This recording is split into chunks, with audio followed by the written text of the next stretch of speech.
परम पावन मानव शरीर को प्राप्त करके शरीर को शास्त्रोक्त रीति से कर्म के पथ पर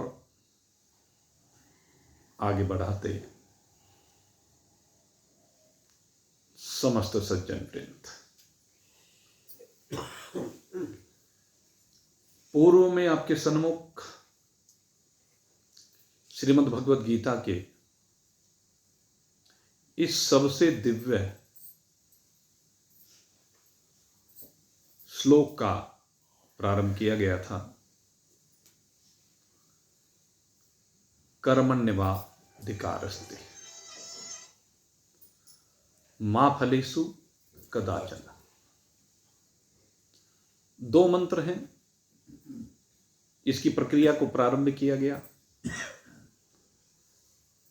लेकिन इसकी प्रक्रिया को प्रारंभ करने से पूर्व यह आवश्यक हो जाता है कि हम पहले कर्म के बारे में जानें। कर्म है क्या, कर्म होता कैसे है और कर्म के हेतु कौन कौन है। तो हमने कर्म के हेतुओं की चर्चा गत सत्संग में आपके सामने संक्षेप में रखने का प्रयास किया था और उसी चर्चा को आज आगे बढ़ाते हुए थोड़ा सा स्मरण कराते हैं। पहले सबसे पहले संसार में हमें कर्म करता हुआ ये शरीर दिखाई देता है। इस शरीर के विभिन्न अंग प्रत्यंग कार्यरत दिखाई देते हैं, लेकिन जहां भी देखें शरीर को विनाशी कहा गया, अनित्य कहा गया, जड़ कहा गया। जब इस शरीर को जड़ कहा गया तो फिर इस शरीर से कर्म कैसे संभव है। जड़ में कोई क्रिया नहीं होती है, लेकिन यहां तो क्रिया साक्षात दिखाई देती है। तो इस बात को स्पष्ट करते हुए आपको समझाया कि शरीर से कर्म होते हुए दिखते हैं, लेकिन शरीर एक यंत्र है, या कह लीजिए इस शरीर में अनेक यंत्र हैं। वो यंत्र हमें हिलते डुलते दिखाई देते हैं। जिस प्रकार से उदाहरण दिया कि घर में रोज आप भोजन बनाते हैं और भोजन बनाते हुए अनेक बर्तनों का उपयोग करते हैं, अनेक औजारों का उपयोग करते हैं, यंत्रों का उपयोग करते हैं। बर्तन भी आप उपयोग में लाते हैं, सब्जी काटनी हो तो चाकू छुरी भी आप उपयोग में लाते हैं, अग्नि का भी उपयोग करते हैं। तब कहीं जाकर के सब चीजों का उपयोग करने के बाद भोजन तैयार होता है। अगर देखा जाए तो इनमें से किसी में भी क्रिया संभव नहीं है। कड़छी क्रिया नहीं करती है, लेकिन कड़छी के बिना आपकी सब्जी बन भी नहीं सकती है। कड़छी से क्रिया कराई जाती है, उससे क्रिया कराने वाला दूसरा है। ठीक इसी भांति मेरे मित्रों, जैसे अनेक प्रकार के बर्तन आपके भोजन बनाने में हेतु हैं, उसी प्रकार से इस शरीर के विभिन्न अंग उन बर्तनों की भांति है। जैसे वो स्वयं एक्टिवेट नहीं होते, उनको एक्टिवेट करना पड़ता है, क्रियाशील करना पड़ता है, बिल्कुल उसी प्रकार से इस शरीर के यंत्रों को एक्टिवेट करने वाला कोई दूसरा है, इनको चलाने वाला कोई दूसरा है, इनसे कर्म कराने वाला कोई दूसरा है। और उन कर्म कराने वालों में सबसे पहले कहा कि समस्त यंत्रों में अगर यदि आप गौर करके देखें, मैं कहता हूं प्रैक्टिकल ये करना बहुत जरूरी है। कई बार मैंने इस बात की आपके सामने चर्चा की है और इसका थोड़ा सा अभ्यास भी कराया है कि आप इस शरीर के यंत्रों को जो चलाने वाला है या जो चलाने वाले हैं, केवल एक नहीं, आपको बता दें, इस शरीर को चलाने में कई हेतु बनते हैं और वो कई हेतु बन करके तब जाकर के कर्म होता है। इस शरीर को चलाने में सबसे पहले आप देखें कि इसके अंदर एक शक्ति का प्रवाह है, इसके अंदर एक शक्ति है और उस शक्ति को आप हर समय अनुभव कर सकते हैं। प्रत्येक इंद्रिय के अंदर विराजमान एक शक्ति होती है और उसको थोड़ा सा ही ध्यान करने पर आप देख सकते हैं शक्ति को। जैसे मैं मान लीजिए थोड़ा सा स्थिरता लाऊं, हाथ को स्थिर करूं, तो हाथ को स्थिर करने के बाद मैं देखता हूं हस्तेंद्रिय की शक्ति का जो स्रोत है मुख्य रूप से इस समय मुझे यहां पर यहां प्रतीत हो रहा है। आप अगर ये देखेंगे उसका मेन जो पॉइंट है, जैसे आप ये ट्यूबलाइट देख रहे हैं, अगर मैं एक ट्यूबलाइट को जलाऊं तो आप देखेंगे उस ट्यूबलाइट का मेन सोर्स तो एक है लाइट, लेकिन प्रकाश दूर तक फैल रहा है। ठीक इसी प्रकार से हस्तेंद्रिय का ये पॉइंट मेरे को ये प्रतीत हो रहा है इस समय कि ये वो ट्यूबलाइट वाला पॉइंट है, लेकिन यहां से क्रिया विशेष नहीं होती है, अपितु यहां से ऊर्जा का प्रवाह इस हस्तेंद्रिय में आगे बढ़ा और वो ऊपर तक भी जा रहा है और इन उंगलियों के अंदर भी आ रहा है। आप जरा सा गौर करने पर इस चीज को अनुभूत करने का अभ्यास करें। दूसरे, मैं एक चीज और देख रहा हूं इस हाथ के अंदर, मुझे एक शक्ति का केंद्र यहां भी दिखाई दे रहा है। ये जो पॉइंट है ना, यहां पर इस जगह पर भी मुझे शक्ति का केंद्र स्पष्ट अनुभूत हो रहा है। ऐसे ही जब मैं थोड़ा सा शांत होकर के देखता हूं तो मुझे आंखों में भी लगभग मध्य में एक शक्ति का केंद्र प्रतीत होता है। अब अगर यदि आप अपनी नासिका पर गौर करें तो नासिका पर गौर करने पर मेरे को लगता है ये जहां मेरी उंगलियां, ये अंगूठा और अंगुली है, ये लगभग यहां पर एक शक्ति का केंद्र मुझे प्रतीत हो रहा है। इसी प्रकार से अगर यदि आप अपने पैर को देखें तो पैर में मुझे एड़ी से थोड़े ऊपर जो गांठें होती हैं, इन दोनों के मध्य में पैर में वो पॉइंट फील हो रहा है। एक पॉइंट मुझे जंघा में भी फील हो रहा है, जैसे हाथ में फील हो रहा है ऐसे जंघा में फील हो रहा है। ऐसे में शरीर में जहां जहां भी दृष्टि को डालता हूं तो मुझे विशेष रूप से सक्रिय पॉइंट्स एक नाभि में प्रतीत हो रहा है। यहां नाभि में एक पॉइंट प्रतीत हो रहा है, दूसरे एक पॉइंट मुझे ये हृदय में प्रतीत हो रहा है, तीसरे एक पॉइंट मुझे ये यहां कंठ में प्रतीत हो रहा है, चौथे मुझे 2 पॉइंट लगभग यहां पर प्रतीत हो रहे हैं। इसके बाद मैं जो देखता हूं तो मुझे एक सबसे विशिष्ट पॉइंट जिसको हम कहते हैं वो ये पॉइंट है, इसको कहते हैं भ्रुकुटी का मध्य। एक पॉइंट यहां पर प्रतीत हो रहा है, यह शक्ति का सबसे बड़ा केंद्र है। इस केंद्र को आप अगर ये ध्यान से देखेंगे तो सारा का सारा माल आपको यहीं दिखाई देगा। इसके बाद मैं और थोड़ा ऊपर बढ़ता हूं तो मुझे एक पॉइंट ये प्रतीत हो रहा है, इसको ब्रह्मरंध्र भी कहते हैं। ऐसे ही मैं जब जिह्वा को देखता हूं तो मुझे जिह्वा में भी एक पॉइंट दिखाई देता है और ये पॉइंट मुझे आप ये समझ लीजिए, ये जो तालु, यहां पर मुझे वो पॉइंट प्रतीत हो रहा है। इसी तरह से एक पॉइंट मुझे मेरुदंड के लगभग मध्य में प्रतीत हो रहा है। ऐसी पॉइंट हैं जो शक्ति के केंद्र है। जैसे यहां पर इस सत्संग भवन में आपको अलग अलग जगह पर ये पॉइंट प्रतीत हो रहे हैं। कहीं ट्यूब लगी हुई है तो सब जगह से प्रकाश आ रहा है।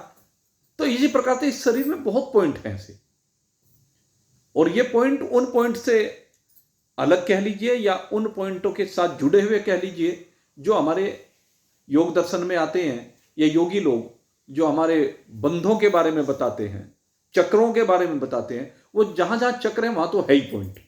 उसके अलावा भी मैं प्रतीत मुझे होता है कि अलग अलग जगह पर अलग अलग पॉइंट है। जैसे कान के अंदर मैं देख रहा हूं, तो कान के अंदर अगर यदि आप यहां जो झरोके हैं, इन झरोके से अंदर प्रतीत करेंगे तो ये यहां अंदर इस पॉइंट पर अंदर की तरफ आपको दोनों तरफ शक्ति प्रतीत होगी।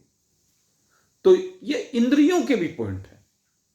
10 की 10 जो इंद्रियां आपको समझाई गई, उनके पॉइंट्स को आप देखें, अनुभूत करें, यह दृष्टा भाव बनता है। अपने स्वरूप की ओर बढ़ने के लिए इन पॉइंट्स के दृष्टा बने। अभी क्या हो रहा है कि आपके गोलक और ये पॉइंट एक रूप हो रहे हैं, आपको इनका भेद पता नहीं, तादात्म्य संबंध स्थापित कर लिया, जोड़ लिया है इनको। और कैसे जोड़ लिया? जैसे नाखून और मांस दोनों आपस में जुड़े हुए हैं, दोनों पृथक दिखाई नहीं देते लेकिन दोनों पृथक हैं। तो यह पृथक तो आपको करना होगा। यह ध्यान का भी तरीका है।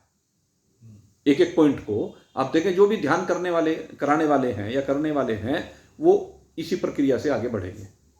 एक एक पॉइंट के ऊपर ध्यान करते हैं और उन पॉइंटों से अपने को अलग करते हैं। फिर तो ये हमारे जो इंद्रियां हैं, सबसे पहले इन इंद्रियों की शक्तियों के केंद्र को देखें और फिर उस शक्ति के स्रोत से बहती हुई ऊर्जा को आप देखें। एक दृष्टा भाव तो यह है। तो आपको लगेगा कि इनको एक्टिवेट करने वाली ये शक्ति है। ये हो गई इंद्रियों की शक्ति। इसके बाद हमने आपसे चर्चा की कि इंद्रियों के बाद प्राणों की शक्ति, और प्राणों की शक्ति की चर्चा करते हुए हमने आपसे बताया प्राण अपान समान उदान व्यान। उसके माध्यम से संजीवनी शक्ति मिल रही है, उसके माध्यम से शरीर को शक्ति मिल रही है, उसके माध्यम से खाना पीना हो रहा है, श्वास पर श्वास हो रहा है, त्याग की क्रिया हो रही है, नस नाड़ियों में रक्त का प्रवाह, उठना बैठना चलना फिरना इत्यादि क्रिया, ये सब प्राणों के माध्यम से हो रही है। तो एक कर्म के हेतु में हमने प्राणों को सम्मिलित किया। तो शरीर से क्रिया कराने में एक तो हेतु आपकी 5 ज्ञानेंद्रिय, 5 कर्मेंद्रिय और फिर प्राण। और इसके बाद कहते हैं कि ठीक है, शक्ति भी है और गोलक भी है, शरीर का अंग भी है और शरीर के अंग में शक्ति भी है। यह शक्ति कहीं कहीं देवताओं की शक्ति भी कही गई। उन देवताओं के नाम भी मैंने आपको बता दिए थे। तो अब इसके बाद कहते हैं भाई ठीक है, शक्ति भी है और यंत्र भी है, लेकिन कर्म करा कौन रहा है? अब हमें कर्म के हेतु देखने हैं ना, तो कहते हैं कर्म कराने वाला मन है। ये जो मन है ना, ये इन इंद्रियों से या इन गोलकों से कर्म कराता है। वो इंद्रियों की शक्ति को संचालित करता है। जो शक्ति है उसे कहता है कि अब तो इससे ये करा, और उसकी बहुत विस्तार से व्याख्या परसों हम कर चुके हैं। किस प्रकार से मन का संकल्प विकल्प, फिर उसके ऊपर बुद्धि का निश्चय, और सबसे मुख्य भाव उसमें चित्त का होता है कि किस प्रकार से चित्त उसकी अनुकूलता प्रतिकूलता, उचित अनुचित आदि के ऊपर विचार करता है। और हमें कर्म करते हुए चित्त की ही माननी चाहिए। सबसे मुख्य भूमिका इस चित्त की है।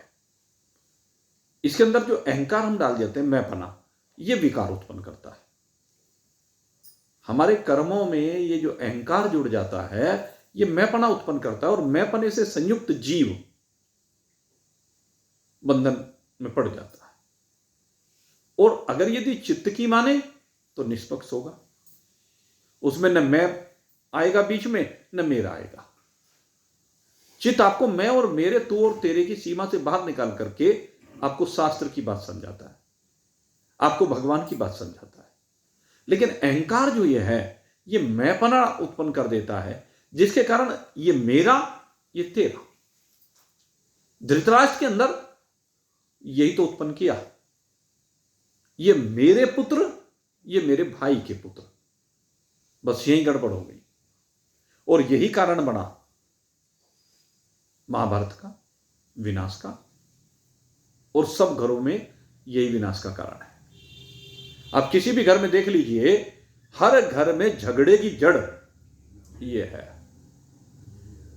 क्योंकि एक ज्यादा पाना चाहता है, दूसरे को कम देना चाहता है।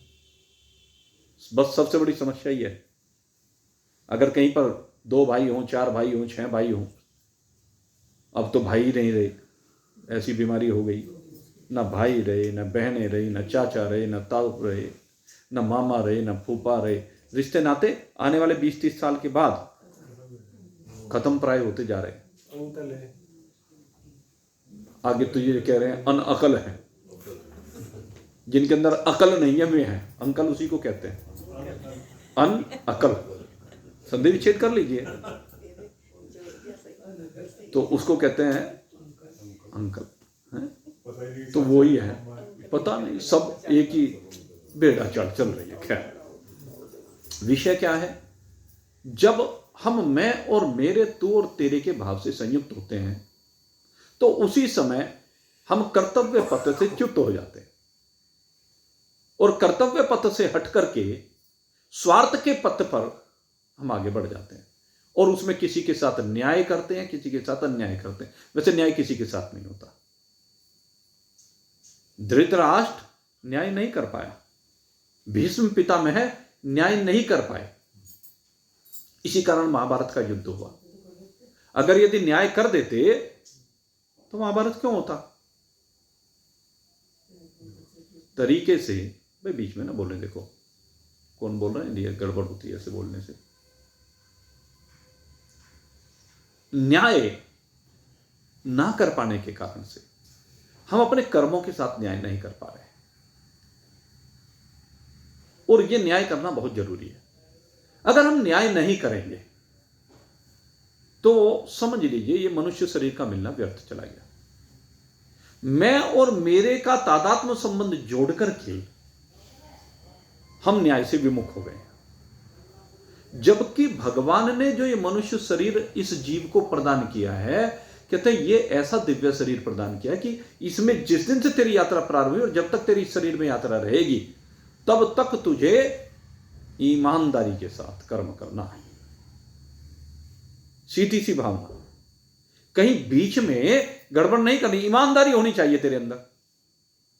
और वो कर्तव्य कर्म जब तू करेगा, नैवम पापम वापस्यसि, भगवान कह रहे हैं कि तुझे फिर पाप की प्राप्ति नहीं होगी। और नहीं तो अगर यदि तू कर्तव्य कर्म से जरा सा भी इधर उधर हवा दाएं बाएं, जरा सा, वहीं पाप चिपक गया। सीधी बात है, और सबको चिपका है। सब इसके उदाहरण हमारे शास्त्रों में देख सकते हैं कि मोह के कारण, मोह सकल जग व्याधि ने करि मूला, ताते पुनि उप जहि बहुसूला। ये मोह में जरा से दाएं हुए या बाएं हुए, किसी की तरफ झुकाव कम हुआ, किसी की तरफ ज्यादा हुआ, यही तो है मोह। और जहां झुकाव ज्यादा हुआ मोह के कारण से, कहते तातः पुनि उपजई बहुविध सूला, समझ लीजिए वहीं से तेरे लिए सूलों की सेज तैयार होनी शुरू हो गई। भीष्म पितामह का मोह गद्दी से जुड़ गया, इसलिए 40 दिन तक सूलों की सेज पे पड़ा के रहना पड़ा। आप देखें, सारे राजसी साधन जहां उपलब्ध हो, वो कुरुक्षेत्र की भूमि में भरी सर्दियों में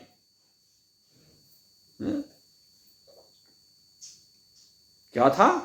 भरी सर्दियां थी और वो दिन आने वाला है। आज कौन सी तिथि है? तीज है क्या? परसों को तिथि है भीष्म पंचमी। हाँ? भीष्म पंचमी कैसी? जिस दिन भीष्म बाणों की सैया पर पड़े थे, परसों ही है वो दिन। उससे 40 दिन तक फिर कहां पड़े? कुरुक्षेत्र की भूमि में। और कैसे दिन है आजकल? भरी सर्दी के दिन है। सर्दियों के दिन में खुले में, अब रात होते ही जो महाभारत के युद्ध में 8 दिन तक उसके बाद युद्ध चला, उस स्थान को संरक्षित कर दिया गया, लेकिन उनके चारों तरफ खूब युद्ध चला, खूब बाणों के प्रहार हुए, लेकिन रात को सब चले जाते थे सुनसान। पहरेदार छोड़ के चले गए, भाई कोई जीव जंतु आगे परेशान ना करे, बस यही तो व्यवस्था की। पड़े रहे 40 दिन तक। क्या दुर्गति हुई होगी, चिंतन करके देखें। मैं कहता हूं ना, दुख का एक एक मिनट काटना भारी हो जाता है। और कल मैंने इस बात को अनुभव किया। हम लोग जब वहां हॉस्पिटल में बैठे हुए थे तो हमें एक एक मिनट लग रहा था बार बार, अरे इतनी देर हो गई, इतनी देर हो गई, इतनी देर तो नहीं होनी चाहिए थी। और सुख का समय, अब हमें नेपाल जाना था, 2.5 घंटे पहले एयरपोर्ट पे पहुंच गए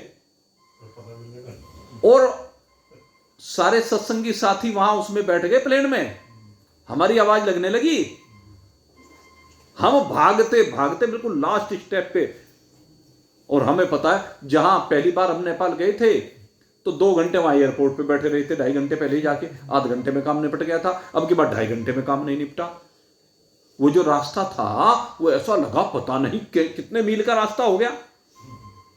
और पहले भी उसमें गए तो 5 मिनट लगी, अब की बार वो रास्ता ही पार करना भारी हो गया। तो ये होता है, सबके साथ होता है। दुख के पल ऐसे नहीं कटते, एक एक घड़ी सालों के बराबर लगती है।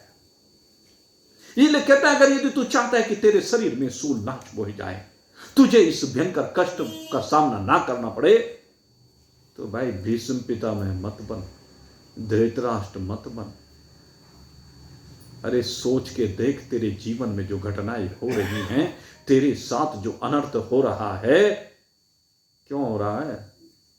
पूर्व कर्मों के पाप को भोग रहा है और आगे फिर से पाप करके आगे के लिए फिर तो क्षेत्र तैयार कर रहा है, अपने लिए कुरुक्षेत्र की भूमि फिर से तैयार कर रहा है।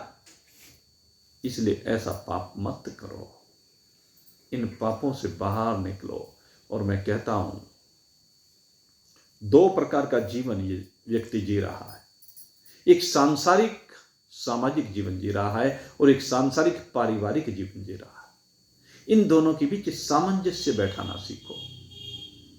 मैं बहुत लोगों को अनेक बार देखता हूं, उनका सामाजिक जीवन बहुत बढ़िया है, लेकिन पारिवारिक जीवन बहुत खराब है। घर में उनकी जो स्थिति है वो बहुत खराब है। बात बात में गुस्सा आना, कभी बेटे के ऊपर चिल्लाएंगे, कभी बहू के ऊपर चिल्लाएंगे, कभी पत्नी के ऊपर चिल्लाएंगे, कभी पति के ऊपर चिल्लाएगी, कभी बच्चों को, कभी रिश्तेदारों को। समाज में दिखता है कि बहुत बढ़िया है, क्योंकि समाज में आकर के, समाज में तो बढ़िया कौन है? जो 2 मीठे बोल बोले, जो समाज में कोई भी कार्य आए परोपकार का, उसमें आगे बढ़कर के सहयोग करे, तो वो बढ़िया हो गया समाज में तो। लेकिन मेरे मित्रों, समाज के साथ परिवार को भी बढ़िया करना जरूरी है, परिवार में बढ़िया रहना जरूरी, परिवार में भी सहयोग करना जरूरी है। आप बाहर तो सहयोग कर देते हैं, बाहर बहुत दान दे देते हैं, लेकिन जब परिवार के किसी सदस्य के ऊपर बात आती है तो उस समय आप अपने पग पीछे खींच लेते हैं। ये बहुत बुरी बात है। दोनों में सामंजस्य बैठाइए, और अगर सामंजस्य नहीं बैठाएंगे तो ये कर्म का पथ बड़ा विशद है भाई, बड़ा लेखा जोखा है। अन्य जितनी योनियां हैं सारी भोग योनि है, लेकिन ये मनुष्य योनि भोग योनि भी है और कर्म योनि भी है। अब देखिए, एक तो होते हैं देवता, जिनको हम पूजते हैं, हमारे से श्रेष्ठ, जिनको हम कहते हैं स्वर्ग में विराजमान है, और उनके पास बहुत कुछ माल है। अब स्वर्ग में जिसे भी देखो उसके पास बड़ी बड़ी हवेलियां हैं, और हवेलियां भी कैसी, जिनकी हम यहां कल्पना भी नहीं करते। हम यहां कहते हैं ना, राजमहलों में रहते हैं राजे महाराजे, तो राजे महाराजाओं की हवेलियों को जब हम देखते हैं, उनके महलों को देखते हैं, तो लगता है कि यहाँ बहुत इनकी शोभा क्या है, दीवारों में मानिक के जड़वा रखे हैं। यही तो है। पहले लाइट तो नहीं थी जब, तो वो क्या करते थे, रात को प्रकाश के लिए वो कमरों में जो है ना, कोई तो भाई वो जला देता था डिबिया, पहले मसाल जलाई जा करती थी, लेकिन राजाओं के महलों में ये हीरे जड़े होते थे, उनसे प्रकाश चूंकि स्वतः निकलता है तो वहाँ जगमगाए रहते थे रात को भी उनके महल। ये जैसे लाइट चमक रही है ऐसे हीरे चमका करते थे, तो लगवा देते थे अपने महलों में, तो उनको महल कहते थे। उनमें सुख सुविधा के जो भी साधन होते थे, पहले एसी तो किसी के पास थे नहीं, कूलर भी किसी के पास नहीं थे, लेकिन हम कहीं ऐसे राजमहलों में या उसमें किलों में गए तो वहां पर क्या देखा कि उन्होंने ऐसा सिस्टम बना रखा है हवा के आने का कि बिल्कुल एसी वाली हवा, दिन में भी बड़ी गर्मी में हमने देखा। और उन्होंने क्या किया कि कुछ पानी के स्रोत इस तरह से सेट किए कि निरंतर उसमें पानी आता रहता और वो हवा ठंडी होकर के अंदर जाती रहती। तो वो कहते कि बहुत भाई राजसी भोग। लेकिन जिनकी कल्पना यहां पर राजमहलों की गई, उनसे लाखों गुना, करोड़ों गुना जितना भी कहें, ऐसे सुंदर भवन है देवलोक में, वहां कभी अंधकार नहीं होता, वहां सदा प्रकाश है। या कुछ ने बना दिया भाई 6 महीने के दिन 6 महीने की रात्रि, वहां जो भी आप चाहें हर चीज सहज उपलब्ध। इसलिए हम कहते हैं कि देवताओं के पास बहुत सुविधाएं हैं। लेकिन आपकी जानकारी के लिए बता दें, उस देव योनि में जाने के बाद भी कर्म करने की स्वतंत्रता नहीं है। देवता अपने लिए कोई कर्म नहीं कर सकते उस देवलोक में जाकर के। देवलोक में जाकर के मनुष्यों के कर्मों के अनुसार उनको भोग प्रदान करने का काम तो देवताओं का है, ये जिम्मेदारी है, दायित्व है। लेकिन अपने लिए कोई भी नया कर्म पैदा नहीं कर सकते। अपने आगे की यात्रा के लिए कुछ भी मार्ग उनके लिए नहीं खोला गया है। ये सृष्टि बड़ी विचित्र रची है भगवान ने। इसलिए मैं देवताओं की व्यवस्था के ऊपर भी चर्चा कर रहा हूं।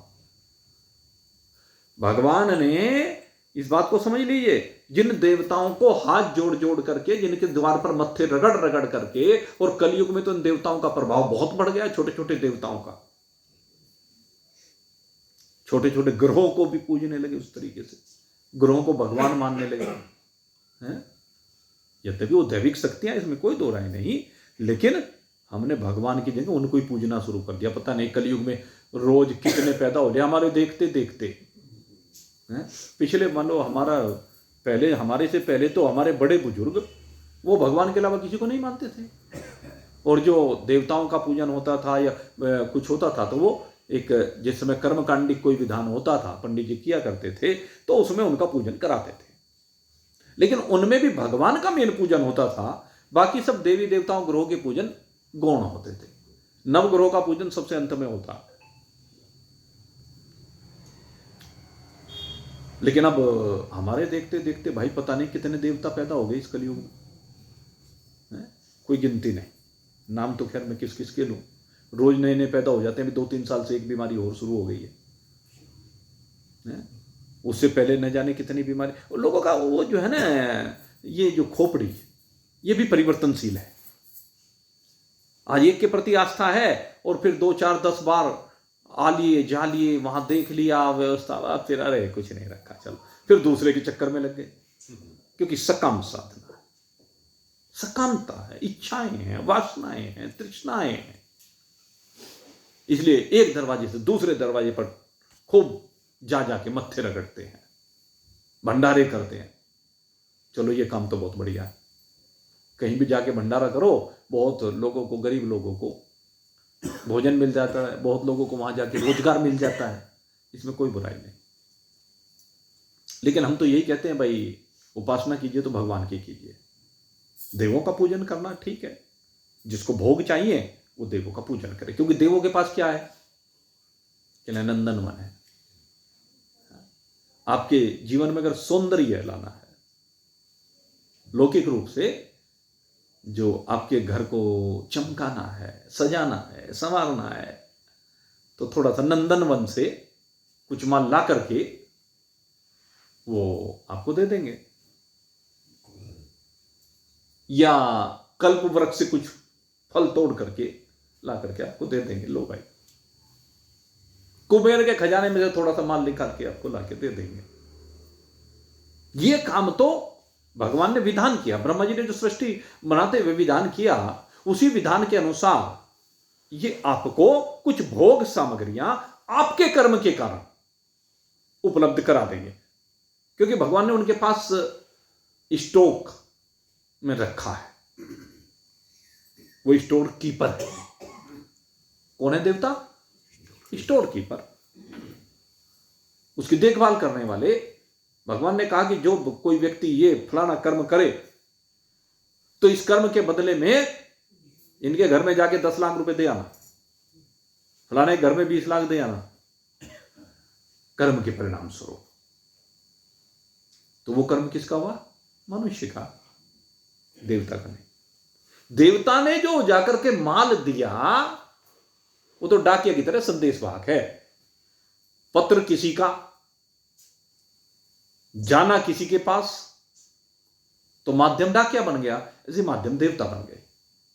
आपको भोग सामग्री उपलब्ध कराने वाले देवता हैं, लेकिन देवता अपने कर्म करने के लिए स्वतंत्र नहीं है।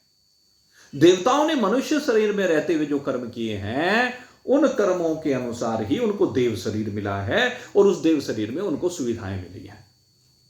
वहां उन्हें रोटी की चिंता नहीं, किसी देवता को रोटी के बारे में सोचने की चिंता नहीं, कोठी के बारे में सोचने की चिंता नहीं। और जो तन के भोग हैं, आहार निद्रा भय मैथुनम च, कहते ये सब भी उनको बड़े चैन के साथ मिले हुए, स्वच्छंद रूप से मिले हुए। यहां नियम कानून है, वहां नियम कानून नहीं है, वहां स्वच्छंद है। जो नियम कानून मानवों के ऊपर लागू होते हैं वो देवताओं के ऊपर लागू नहीं होते। देवताओं के नियम कानून अलग हैं, मनुष्यों के नियम कानून अलग हैं, पशु पक्षी कीट पतंगों के नियम कानून अलग है। नियम कानून उनमें भी है, सब में है नियम कानून, लेकिन उनके नियम कानून हमारे नियम कानून मिलते नहीं है। इसलिए हम उनमें, उनके कर्मों में अपने हिसाब से तुलना करने लगे तो वो ठीक नहीं कि भाई फलाने देवता ने ऐसा ऐसा किया, तो हम उनके कानूनों को अपने कानूनों से ना जोड़ें। वो अपने हिसाब से कर रहे हैं। और दूसरी बात, वो वहां केवल भोग भोगने गए, वो वहां पर अपने किए हुए शुभ कर्मों का फल भोगने के लिए गए। तो देव योनि जो है वो कर्म योनि नहीं है, देव योनि भी केवल भोग योनि है। वहां पर रह करके वो भोगों को भोगते हैं, कर्म करने की स्वतंत्रता नहीं है।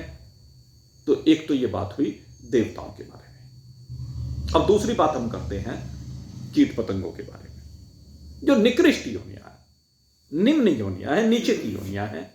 उनके बारे में अगर यदि हम बात करें तो वहां पर निकृष्ट भोग है।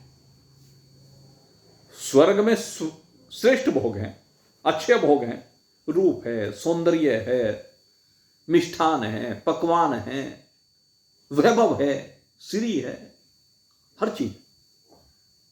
लेकिन ये जो निकृष्ट योनियां हैं, इनमें कुछ नहीं है। न रूप सौंदर्य है, न धन है, न यौवन है। भले दिखो कहीं, ऐसा बात कहीं दिख भी जाता है, लेकिन असहाय हैं, नियम कानून नहीं है, स्वच्छंद रूप से या परतंत्र रूप से। वैसे तो स्वच्छंद रूप से भोग हमें दिखता है, लेकिन वो सब भी परतंत्र ही है।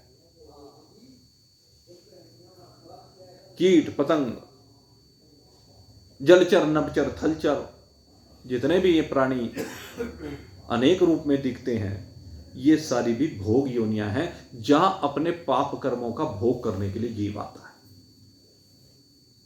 वहां पर पुण्य कर्मों का भोग करने के लिए जाता है देव योनि में, और यहां पर पाप कर्मों का भोग है। और पाप कर्मों का भोग कष्ट रूप में है। फिर यहां पर कष्ट ऐसे हैं मनुष्य शरीर में, और अन्य ये जो तिर्यक योनियां हैं, नीचे की योनियां हैं, इनमें क्या डिफरेंस है कि तो मनुष्य शरीर में कोई दिक्कत हुई तो उसका इलाज करा सकते हो, लेकिन तिर्यक योनि में जो सा जीव जाता है वो इलाज नहीं करा सकता। वो उसके मालिक के ऊपर निर्भर करता है कि वो इलाज कराए या ना कराए। और अगर यदि हम जंगल में रहने वाले जीवों की बात करें, कौन इलाज करता है भाई उनका? शेर ने झपट्टा मारा किसी पशु के ऊपर, नोच लिया, छूट करके भाग गया, लेकिन जहां से नोचा गया, अब चिंतन करके देखो, मरना तो अगर यदि उसकी पकड़ में आ जाता और वहीं पर मर जाता तो थोड़ी देर की तड़प थी, उसके बाद छुट्टी हो जानी थी। लेकिन जहां से नोच लिया मांस, वहां चिंतन करके देखिए, उस नोचे गए मांस के स्थल पर धीरे धीरे कीड़े पड़ने शुरू हो जाते हैं, रक्त स्राव होता रहता है, मांस गलता रहता है, और कितनी यातना उस जीव को सहन करनी पड़ती है जब तक वो जीवित रहता है। किसी के पैर की हड्डी टूट जाए, क्या होगा? विवश हो जाता है चलने के लिए, पड़ा पड़ा सड़ जाता है, कोई न पानी देने वाला है, न अन्न देने वाला है। सोचो, जंगल में हमारे इर्द गिर्द मान लीजिए कोई कुत्ते की टांग टूट जाए, कई बार देखी है आप लोगों ने, है? चलो अड़ोसी पड़ोसी मिलकर के मनुष्य मरहम पट्टी कर दें, कुछ भी कर दें, थोड़ी सहायता। लेकिन जंगल में सोच के देखो, कोई उसके मुंह में एक निवाड़ा दिखाने वाला नहीं है। चिड़िया है, कहीं से चुग करके ले आएगी अपने बच्चे के लिए, अपने साथी के लिए, पशु के लिए नहीं लाने वाला कोई, क्योंकि उनके पास इस तरह का साधन ही नहीं है। वो तड़प तड़प करके भूखों मर जाता है। ये उसके पाप का फल है, क्योंकि उसने कभी किसी को अन्न दिया नहीं, इसलिए उसको भी अन्न मिला नहीं। यह भूखों मरना, प्यासों मरना, किसी को पानी पिलाया नहीं, कभी प्यासे को पानी पिलाया नहीं। वो आता है ना एक भजन, तो ये है सजा। तो ये भोग योनियां हैं। इन भोग योनियों में केवल भोग है कर्मों का, चाहे वो देव योनि हो चाहे तिर्यक योनि, और इन सब का हिसाब किताब है, अकाउंट बने हुए हैं सबके। आपको पहले पता है, धर्मराज जी ने चित्रगुप्त को नियुक्त कर रखा है, मंत्री जी हैं चित्रगुप्त, उनको नियुक्त कर रखा है, और नियुक्त करके सबके लेखे जोखे डलवा दिए। और लेखा जोखा आपको बताएं, एक शरीर का नहीं है। एक जीव का अकाउंट एक शरीर का नहीं भाई, सारे शरीरों के जो अब तक धारण किए। जब से सृष्टि बनी है तब से अब तक जितने भी शरीर जिसने धारण किए, उन सबका लेखा जोखा है। सुपर कंप्यूटर कह लीजिए, तो उसमें सारा लेखा जोखा, और उस लेखे जोखे में जौन से कर्म का फल मिल गया वो कट गया, और जौन से का फल नहीं मिला वो रह गया। उसका भोग मिलेगा, कब मिलेगा वो एक अलग बात है, उसके बारे में मैं सब जानकारी आपको दूंगा। अभी चूंकि भूमिका चल रही है, ये एक एक स्टेप आपको मैंने कहा था कि आगे बढ़ूंगा एक एक स्टेप लेकर के। तो आज देवताओं के संदर्भ में और तिर्यक योनियों के संदर्भ में आपको बताया है, कर्म किस प्रकार से होते हैं, कौन हेतु है, उस संदर्भ में आपसे चर्चा की। आगे ये चर्चा और जारी रहेगी, मानवों के ऊपर अब चर्चा प्रारंभ करेंगे और विधान के ऊपर चर्चा करेंगे। ये चर्चा जितने दिन भी चलेगी बड़ी महत्वपूर्ण चर्चा रहेगी, बहुत कुछ जानने को आपको इसमें मिलेगा समय समय पर। तो आज तो समय भाई अपनी गति से चूंकि बढ़ना ही है, आज समय यहीं पर हमारा सत्संग का पूरा हो गया है, तो आज अब यहीं पर आज के सत्संग को विश्राम दे रहे हैं। बोलिए सच्चिदानंद भगवान की